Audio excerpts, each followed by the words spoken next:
Good day, everyone. Welcome to Morning Sip with Rep Melissa. I am Rep Melissa, and I am so grateful to be with you all today. I hope everyone is doing well. And yesterday, I shared a story that was related to our series Amnesia, a spiritual perspective.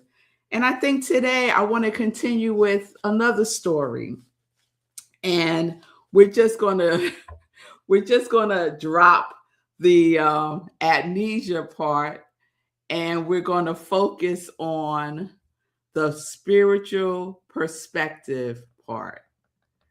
I love the word perspective and the word perception. And a lot of times we use them interchangeably, but they really are different things, right? So let me just say a little bit about that, about perception and perspectives. And there's a couple of terms that we use interchangeably. One that comes to mind, another one that comes to mind is frequency and vibration. We use those interchangeably, but they aren't the same thing. And it's similar to perception and perspective. So, perception is what we see, right? Our perception of what we see. And our perspective is how we understand what we see, right? So, our perception is the meaning that we give to things, right? Our understanding of it. And perception is what we see. So, good day, Linda. It's good to see you from the mountains of Colorado. I hope the wildflowers, I hope the wildfires have subsided and you are doing well. And everyone else out there in Colorado, sending love and light to Shay and to Eugene and to all my Colorado folks. And I will be heading out to Colorado, Linda, in September, towards the end of September, to celebrate Eugene Holden's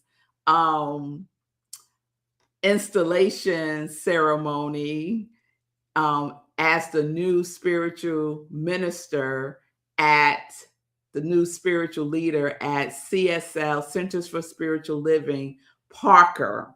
So, Linda, I don't know if you're near Parker, Colorado, but go check out Eugene Holden. He is right there in Colorado now. And those of you who may not know Eugene Holden, but you subscribe to the Science of Mind magazine for at least, I would think, 20 years or so, he has been providing the affirmations, the affirmations in the magazine towards the front. I think it's on page 7. It's always the same page. And he provides a little word, a sentence or two about a spiritual perspective. There we go, about a spiritual principle, and then a affirmation. And I have been following him for years, for at least 15 years or more. And now he's a dear, dear friend to me. So I will be celebrating with him in Colorado. So I'm coming, Colorado. I'm coming, Linda. I'm coming, Linda. All right. So good day, Pamela, my California people. Yes. And it was wonderful, wonderful, wonderful to meet Pamela in person when I was hanging out in Laguna Beach in April. And I got a chance to spend a Sunday with Pamela. That was just so awesome. So it's such a joy for me to meet in the flesh the people that I only know through my podcast, Morning Sip, or through social media. it's wonderful when I get the opportunity to meet you all in the flesh and get a hug and, just look at each other. It's just so awesome. So Linda sharing Colorado is beautiful in the fall, and that she met Eugene last fall at Unity Village. He plays a wonderful drum. Yes, he does, Linda. He's quite the musician. And with that being said, if you know Ricky Byers, who's an amazing singer-songwriter, she will be doing a concert to celebrate Eugene's position as the new minister at CSL Parker. And that concert is part of the celebration weekend. So that happens I'm going to tell you when it happens, because maybe we could all meet there. Oh my goodness, that would be fabulous. We all meet up in Colorado and go to the Ricky Byers concert celebrating Eugene. And that is on September 25th. So the concert is September 25th, and the installation ceremony is on September 26th. And then on Sunday, we could stay for Eugene's message. Oh, I could see it now, y'all. That would be so awesome. So let me know. Think about it, y'all. Let it marinate and see what you think about that. So, okay, I just went somewhere with that, didn't I? Let me bring us back. Let me bring us back to spiritual perspective. And there is another story. That's where we were going, y'all. There's another story that I want to share that really invites us to take a pause and check in to see what our understanding is of something. What is our perspective? And the invitation is always to practice. The invitation is to practice seeing life from a spiritual perspective, because we are spiritual beings. So let us raise our vibration, raise our consciousness, and see things from the lens of a spiritual principle. So I want to share this parable. And this parable is called the parable of the empty boat. The parable of the empty boat. And Bob Roth, who is with the David Lynch Foundation and leads Transcendental Meditations, shared this parable, I believe yesterday or the day before. And I just loved it so much that I want to share it with you all. And it inspired me to continue our spiritual perspective. A man is peacefully rowing his boat across a quiet river when he spots another vessel drifting directly towards him. Believing someone is steering carelessly, anger bubbles up inside of him. He stands and prepares to yell, only to discover the approaching boat is completely empty, having simply broken loose from its moorings. Instantly, his rage disappears because there is no one left to blame. I love that because I can so relate to this, especially a perfect example that I think many of us can relate to is driving, right? Someone does something while we are driving, right? They may not signal. That's one of my pet peeves. People who don't signal when they are changing lanes. I would say 99.99% of the time, I signal. Because it's helpful, right? To have a heads up in what's happening in the car in front of you or a car approaching you. It's helpful. And many times people do not do that. And I can make up a whole story about that person. The same thing if someone is merging into a lane, right? They're coming in onto the highway and even better yet, I'm merging onto the highway because this happens to me pretty often. I'm merging into the highway. And instead of people just letting me come in, they speed up, right? So I can't get in. And I could make up a whole story about that person being inconsiderate, right? But what if that person is rushing to the hospital because of an emergency?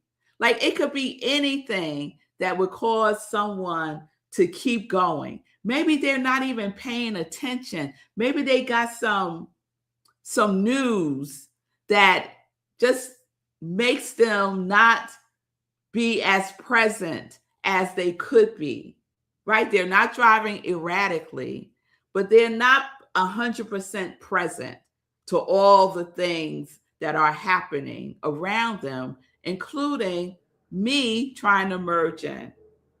But I don't think about that story, right? Because our human nature, the way that we are wired from a primal perspective, is safety, is looking out for ourselves to make sure that we are secure and safe. So our tendency can be to click in to the negative. But the invitation is for us to slow it down, right? I talk about that pretty often, just to slow things down before we jump into confusion, right? And make things grander than they really are. When we slow down and we don't fill in the blanks, we're really good at filling in the blanks when we don't have all of the information. And unfortunately, many times we fill in the blanks with the negative. What if we start to practice filling in the blanks with the positive? Wouldn't that be amazing? It's just a practice. So I want to share a little bit more because it talks about the core lessons. So 1, check your interpretations. It says, we rarely become upset by an event itself, but rather by the belief that someone intended to harm us. So it's rarely the event, right? It's rarely what happened. We add our flavor to it by saying what had happened was, and you know what I mean by that. There's a big difference between what happened and what had happened was, right? It's a whole nother energy. So we can shift and check in what belief is leading me to this interpretation, to this perspective about this person, this situation, whatever it may be. So check your interpretations, right? 2, the empty boat mindset. So this is a mindset. This is a level of consciousness. Are you engaging from the level of victim consciousness that something is always happening to me? Nothing ever works out for me. When we use those extreme words, always, never,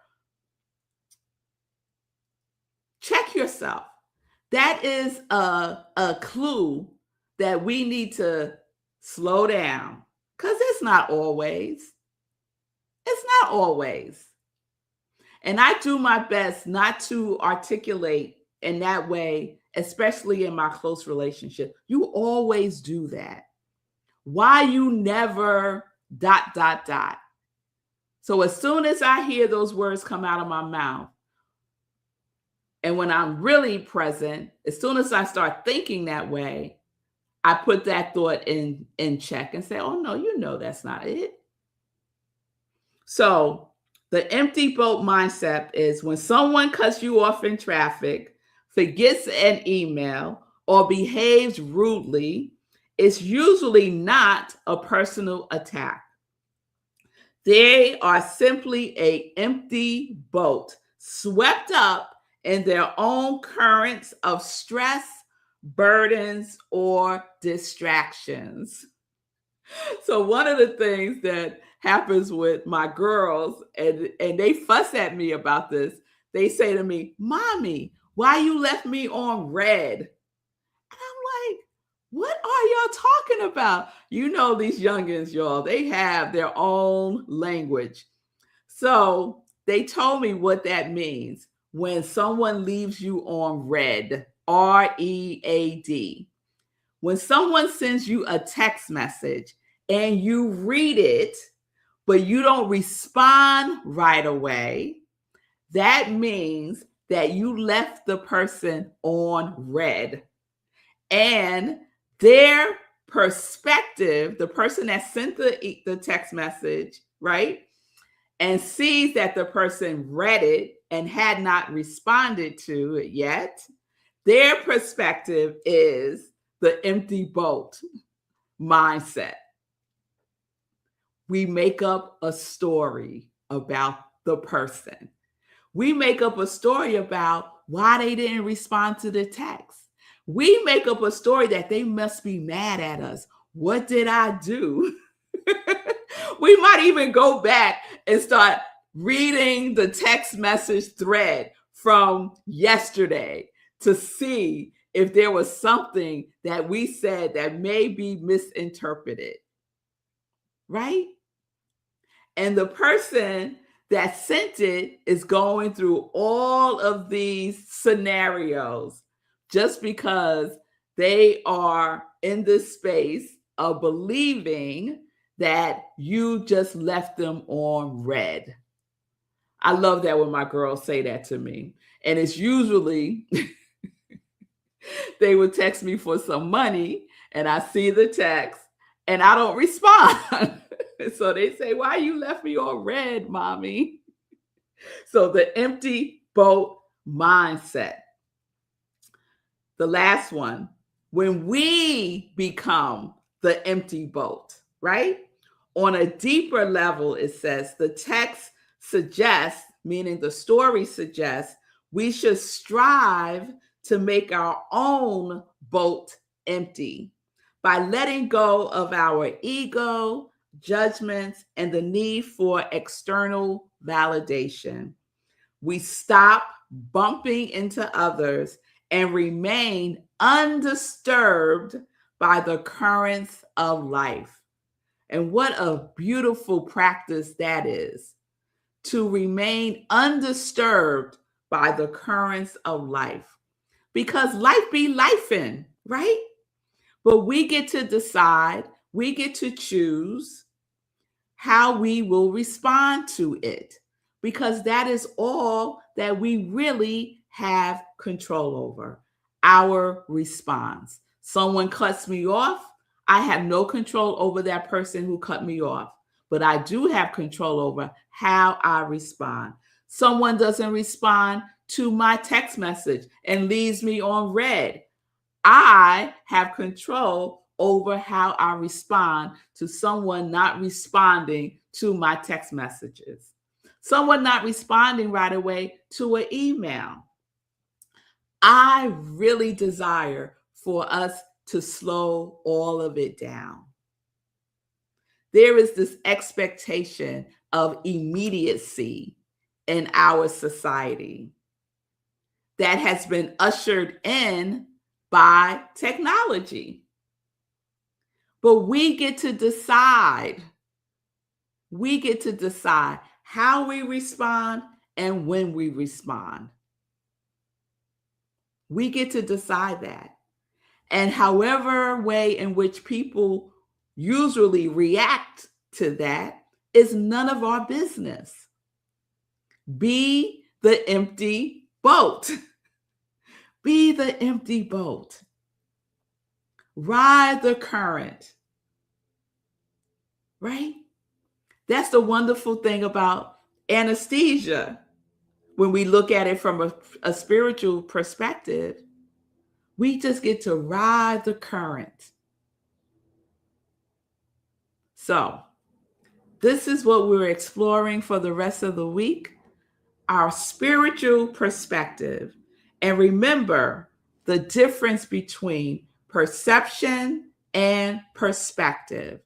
They work hand in hand. They're like cousins, right? Perception is what we see, and perspective is the meaning we give to it, our understanding of what we see. And the invitation is to see it from a higher perspective, from love's perspective, from the truth of who we are perspective. That is the practice. And I know each and every one of us could practice that today, because there's a boat coming, y'all, and it might bump into you. What are you going to do? How are you going to respond? All right. So let me check in with you all. I see you, Stacy. It's good to see you. Filling in the blanks with a positive. Yes, that is the invitation, to practice filling in the blanks with the positive instead of the negative. Instead of making up a whole story that is based in fear and limitation and judgment and doubt and worry. Instead, fill it with possibility and opportunities and love. Fill it with hope. Yes? Yes, Stacy. Stacy said, love that. Remain undisturbed by the currents of life. That is a good definition of peace. Yes, it is. Yes, it is. All right, beloveds. I am so excited to practice this today because I'm going to be out and about, and I have some meetings as well. And so I am practicing being the empty boat today. And I invite you to join me. All right, so let's get into some joy news. I just want to share so that you can put it on your calendars. Our next meditation with the full moon is on July 28th, next Tuesday, 8:30 p.m. Eastern Time. So please put that on your calendars and join me for a full spiritual practice with the energy of the full moon. All right, everyone. Have a wonderful today. I will see you tomorrow. Peace and blessings, peace and justice. We are living life in joy, connected to our yes.